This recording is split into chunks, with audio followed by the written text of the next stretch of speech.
karas da baci ko kariya ne jama'a. Domin na so mu ji wani irin hudu ba za ka yi mamata a matsayin kanin mace. A to hudu ban da zan masu idan na kai su ɗakin mazajensu su zauna lafiya. Lahira? Lafiya mana. Oh. Sai me kuma? Su bi mazan su sau da kafa. Sau da kafa? To yanzu na so ka raba mun wani rijima. Mata uku yana neman namiji da ya za yi. Suna rijima ne a kan namiji da. Ka jala ku tura mun dogon gayen nan. Kana mu zo ka kashe mu. A ɗauka wuka da loje. To da labani da rimma. Jagoci mu. Ina godiya. To kai shawara da yaron kamar mu muna nan bangaren maza. Ko maza? Ko maza? To ka kira mata ji. Mata! Muna bangaren mata. Kaji. Maza! Maza! Durin wannan kai. Kari shece ko? Zo, me munafici kurkuwa yake. Duka wani kundumbala da ka sani rawa. Wani dungure da kana yi. Ina so ka yi. Saboda wannan matan ya shirya mana shejiya ba. Yana so yi mana kulala.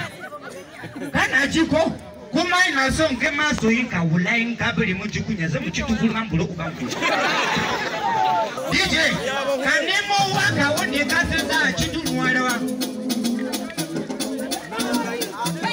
David ba ni gida.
Ɗakin baƙuwa wa zai leka, Allah raba mai da bakin